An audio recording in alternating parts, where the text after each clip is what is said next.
Hi, and welcome back to Reddit Whispers. There's a saying that you should never mix business with pleasure. It's a neat, tidy little phrase that people toss around, usually after things have already gone spectacularly wrong. My story is a testament to that wisdom, but it's more complicated. For me, the business was the pleasure. It was the love. It was the life. And my wife, Rowan, she wasn't just my business partner. She was the other half of my own soul, or so I had believed for 17 years. We started with nothing but a dusty garage, a shared dream, and a love for wood so profound it was practically a religion. I was the craftsman, the hands. My grandfather had taught me how to read the story in a piece of timber, how to coax a new life out of it with patience and a sharp chisel. Rowan was the eye, the voice, the brilliant, charismatic force who could see the shape of a business where I only saw a beautiful chair. We were a perfect partnership. I would spend my days covered in sawdust, bringing her designs to life, and she would take my creations and charm the world with them. Our company, Caleb and Rowan, became a name synonymous with bespoke, soulful furniture. Each piece was a conversation, a collaboration between us. Our clients weren't just buying a table, they were buying a piece of our story, our partnership. For 15 years, it was a dream. We built a brand, a beautiful workshop, a life that was intertwined in the most wonderful way. I would come home, my hands aching and smelling of maple, and she would be at the kitchen table, sketching a new design, her eyes on fire with a creative passion that matched my own. We were in it together, every success, every failure. I never saw her as my boss, and she never saw me as her employee. We were co-creators, equals in every sense of the word. The change was so gradual I almost didn't notice it. Success, it turns out, is a powerful solvent. It can dissolve the very bonds that created it. Our client list grew more exclusive. The homes our furniture went into became grander, colder. And Rowan began to spend more time in that world than in ours. She started talking less about the grain of the wood and more about the gloss of the magazines our pieces were featured in.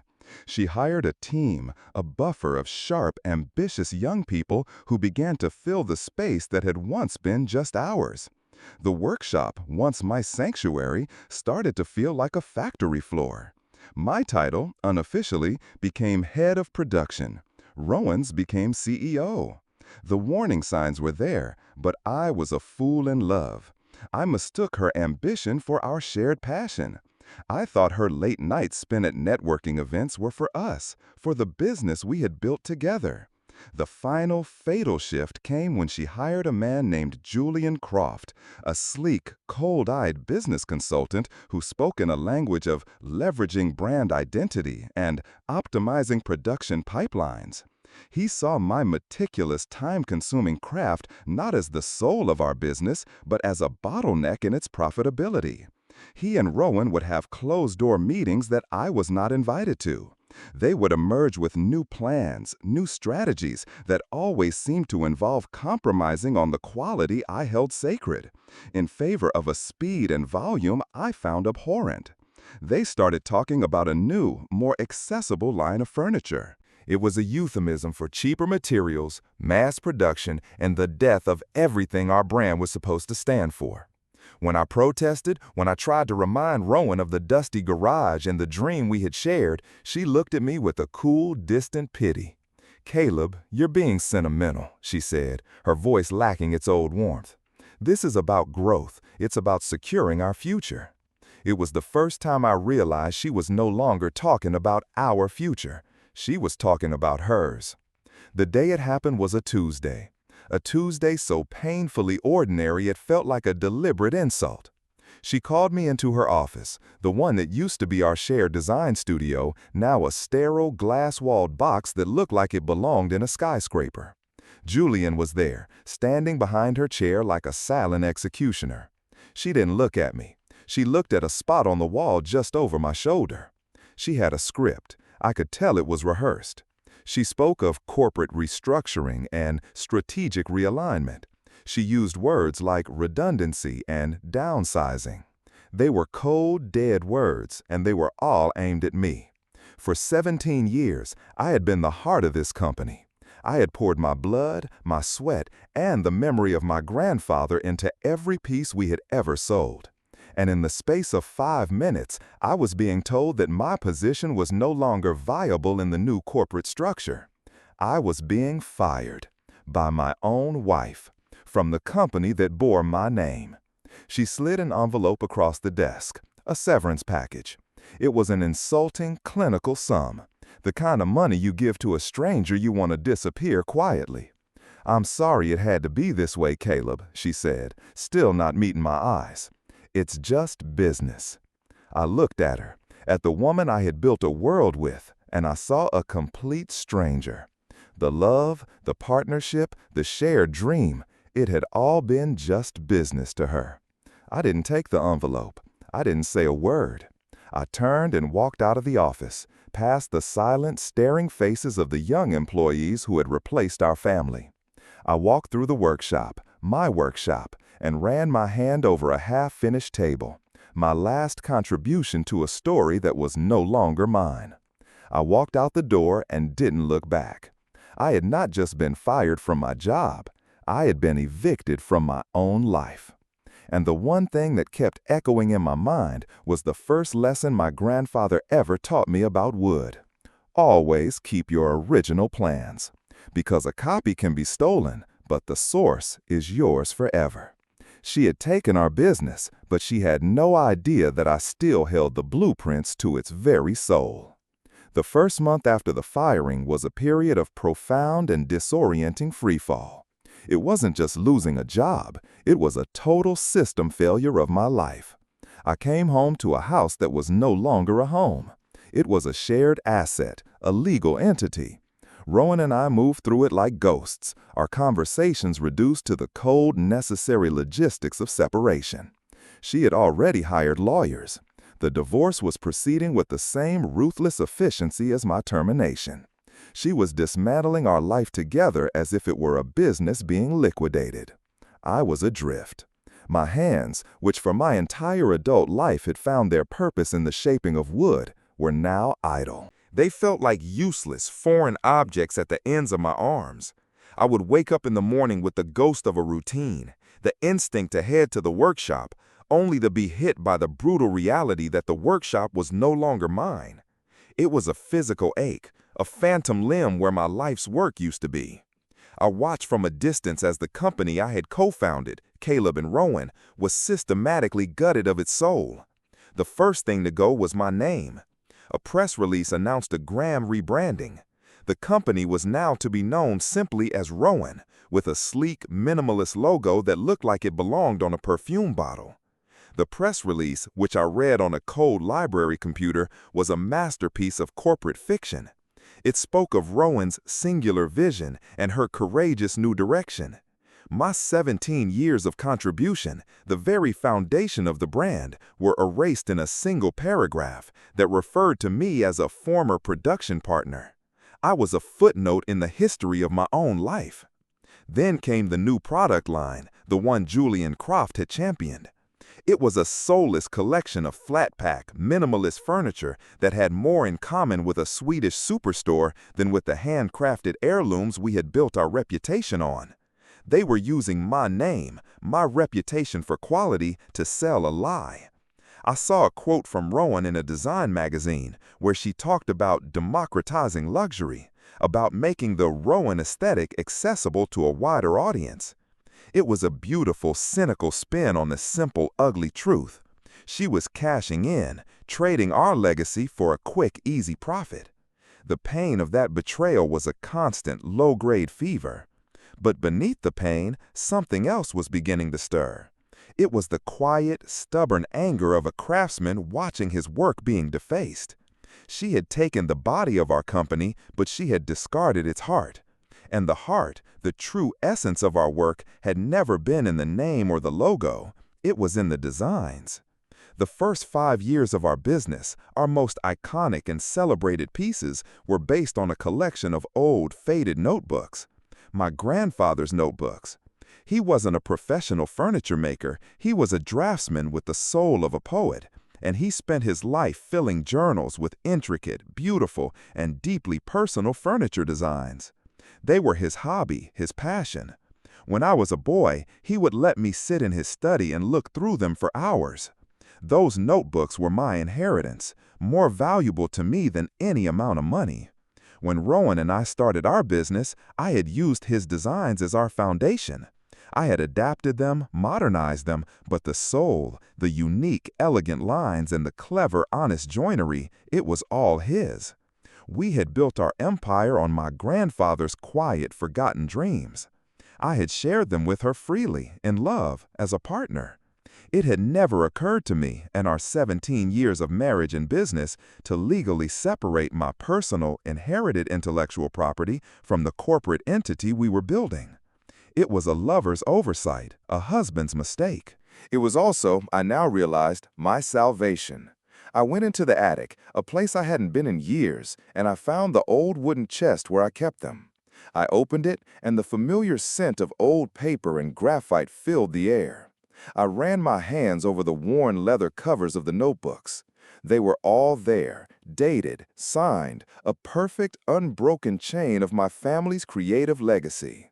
She had fired the craftsman, but she had forgotten that the craftsman was the sole heir to the designs.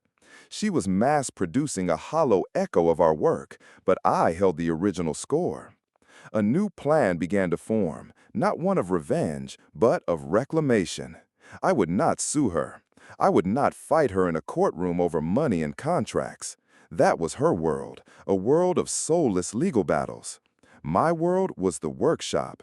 My language was wood. I would fight her there. I would not try to take back the company she had corrupted. I would build a new one, a small, honest one, built on the true foundation she had abandoned. She had my name taken off the building. I would put it back on my own work, where it belonged. The first step was to find a space. I used the small amount of savings I had left, the money not tied up in the frozen marital assets, and I rented a small, forgotten workshop on the industrial side of town. It was a dusty, dilapidated space with bad wiring and a leaky roof. It was perfect. It was the garage all over again. It was a beginning. I spent a week just cleaning it, repairing the leaks, running new wires. My hands, which had felt so useless, were alive again. With every nail I hammered, with every surface I scrubbed, I felt like I was not just restoring a building, I was restoring myself. The fever of grief was breaking, replaced by the cold, clear focus of a man with a purpose. I had the plans, I had the skills, I had the name, and I had a story to tell. The process of building a new workshop from the ashes of my old life was a slow and deliberate act of defiance. Every day, I would wake up in the cold, empty house I still shared with Rowan and drive to my small, dusty sanctuary on the other side of town. It was like moving between two worlds, one a sterile, silent museum of a dead marriage, and the other a vibrant, noisy laboratory of my own rebirth. My new workshop was my fortress of solitude. I bought old, second-hand tools at auctions and estate sales, each one with its own history, its own story. I found a massive cast-iron table saw from a defunct high school woodshop, a beast of a machine that hummed with a power and an honesty that Rowan's new computer-guided cutting machines could never replicate. I was not just building a business, I was curating a philosophy. My first project was not for a client, it was for me. I needed to prove to myself that I still had it, that the artist in me hadn't been completely suffocated by the head of production I had become. I went back to my grandfather's notebooks, to the very first design that had launched our old company's success. It was a chair, a beautifully complex, elegant piece he had simply called the Storyteller. Rowan had renamed it the Elysian Lounge, a marketable, soulless name for a thing that was all soul. I decided to build the Storyteller chair exactly as my grandfather had designed it, with the materials and techniques he had specified, techniques Rowan and Julian had deemed too time-consuming and cost-inefficient. I sourced a single magnificent plank of reclaimed walnut, wood with a deep, rich history. I spent a month on that chair. I used no screws, no shortcuts. Every joint was a hand-cut dovetail, every curve shaped with a spoke shave. My own hands feeling the lines, listening to the wood. I worked until my fingers were raw and my back ached, losing myself in the familiar, meditative rhythm of the craft. It was a conversation with my grandfather, with my own past, with the man I had been before the business had consumed me. As the chair took shape, so did my plan. I wasn't going to launch a new company with a press release and a fancy website. I was going to do it with a single, undeniable statement of authenticity. I would host a small, private showing in my new workshop, an exhibition, and I would invite a very specific group of people. I made a list. The first name on it was Caugh, a notoriously sharp and influential design critic who had written a glowing review of our early work, praising its rare narrative quality, and then a scathing one of our new Rowan line, which she had dismissed as soulless, derivative, and tragically commercial. The second name was a man named Marcus Thorne, our first major client, an elderly, discerning collector who had become a friend and had recently lamented to me that the company had lost its way. And the final name on the list, the one I wrote with a steady, determined hand, was Rowan. The invitation was simple, a plain, cream-colored card with my name, Caleb, printed in a simple, elegant font at the top. It invited the recipient to the unveiling of a new work at my new workshop address. I didn't mention the chair. I didn't mention my grandfather. I let the mystery be the bait. As I put the finishing touches on the storyteller chair, sanding the walnut to a finish that felt like silk, a profound sense of peace settled over me. I wasn't motivated by revenge anymore. I was motivated by a deep, powerful need to set the record straight, to reclaim my own narrative. Rowan had stolen my company and tried to erase my history. I was about to prove that history is a stubborn thing. You can paint over it, you can rebrand it, but the original grain is always there, just beneath the surface, waiting for a patient hand to reveal it again. The night of the showing, my workshop was transformed. I had cleaned it meticulously. The air smelled of sawdust and lemon oil. I had arranged simple spotlights to illuminate a single object in the center of the room, draped in a simple canvas cloth. There was no champagne, no caterers, just a small table with a bottle of good, honest whiskey and a few glasses. Marcus Thorne arrived first, his eyes taking in the humble workshop with a look of warm, nostalgic approval. Caugh was next, her expression sharp, critical, and intrigued. And then, just as I was about to begin, the door opened and Rowan walked in. She was not alone. Julian Croft was with her. They both had the same look on their faces, a mixture of condescending curiosity and a predatory readiness. They thought they had come to witness the pathetic last gasp of a broken man. I was about to prove that history is a stubborn thing. You can paint over it, you can rebrand it, but the original grain is always there, just beneath the surface, waiting for a patient hand to reveal it again. The night of the showing, my workshop was transformed. I had cleaned it meticulously. The air smelled of sawdust and lemon oil. I had arranged simple spotlights to illuminate a single object in the center of the room, draped in a simple canvas cloth. There was no champagne, no caterers, just a small table with a bottle of good, honest whiskey and a few glasses. Marcus Thorne arrived first, his eyes taking in the humble workshop with a look of warm, nostalgic approval.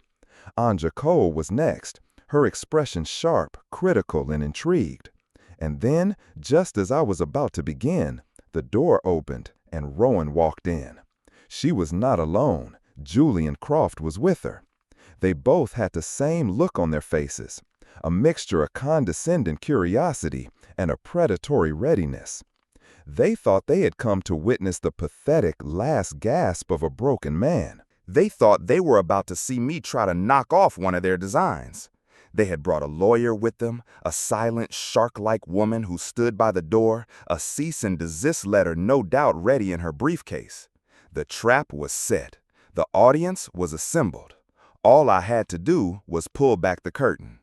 Rowan and Julian stood near the back of my small workshop, their arms crossed, their expressions a perfect blend of arrogance and disdain.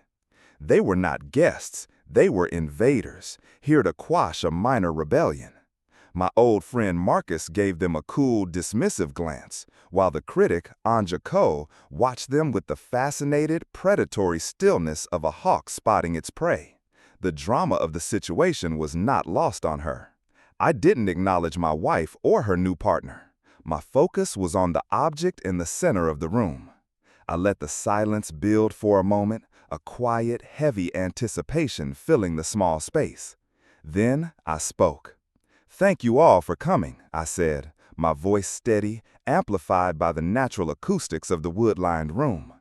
For 17 years, I was part of a story about craftsmanship, partnership, and building something real.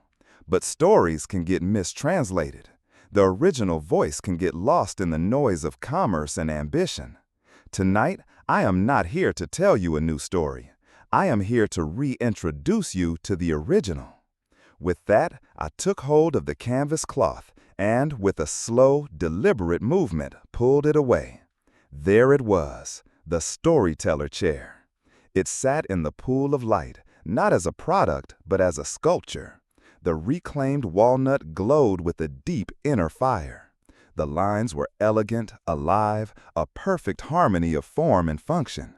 It was a thing of profound and undeniable beauty, and it was radiating the one quality that Rowan's entire new product line so conspicuously lacked: soul.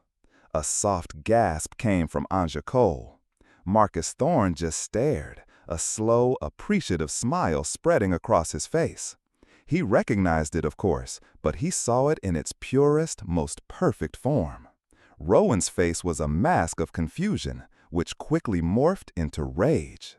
Julian stepped forward, a smug, contemptuous sneer on his face. "This is pathetic, Caleb," he said, his voice loud and condescending.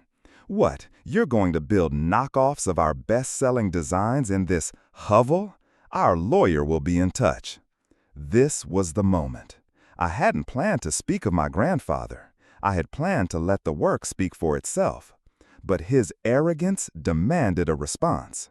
"Your best-selling design?" I asked, a quiet, dangerous calm in my voice. "That chair is not yours to claim. It is not a corporate asset. It is a family heirloom." I walked over to a small workbench where a leather-bound notebook lay open. I picked it up. "This is my grandfather's journal, dated 1958. And this," I said, holding up the book, open to a page with a beautiful, intricate ink drawing, "is his original design for a piece he called The Storyteller. A design he created a decade before you, Julian, were even born. And a decade before the company you've advised into the ground, Rowan, was ever conceived." I had not just pulled back the curtain on the chair. I had pulled back the curtain on their entire brand. I had revealed that its very foundation, the creative DNA of its most iconic piece, was not a corporate asset to be leveraged. It was my personal, inherited intellectual property. I looked directly at Rowan, and for the first time in years, she met my gaze. In her eyes, I saw not just anger, but a flicker of a dawning, terrible understanding. She had not just fired her husband and her craftsman. She had discarded the very source of her own success. The critic, Caugh, stepped forward, her eyes alight with the thrill of a career-defining story. She examined the journal, then the chair, her expert eye missing nothing. "It's magnificent," she whispered, not to me, but to the room. "It's the truth, the original story." Julian and the lawyer were whispering furiously, their faces pale. Their legal threat had evaporated. They had no claim. They were the ones who were committing fraud, selling a story that was never theirs to tell. Rowan just stood there, stripped bare in front of the very people whose opinions she valued most. She had built her new empire on a foundation of sand, and I had just kicked it out from under her. She turned without a word and walked out of my workshop, Julian and the lawyer trailing behind her like defeated sycophants. She did not look back. My revenge was complete. It was quiet, it was total, and it was not about money. It was truth. Marcus Thorne walked over to me, his hand outstretched. "Caleb," he said, his voice thick with emotion, "it is so good to have you back. I'd like to commission a dining set for 12. Take your time." Anja Cole was already on her phone, dictating the opening lines of what I knew would be a legendary article about the reclamation of a legacy. I stood in my small, humble workshop, the smell of wood and whiskey in the air, a new future stretching out before me. I had lost a wife and I had lost a company, but I had found myself again. I had remembered that a man's hands tell the story of his life, and my story was far from over. Thank you for tuning in to Reddit Whispers. We've all faced moments when everything felt broken. What was your turning point? Leave it in the comments, because your experience might be exactly what someone else needs to hear right now.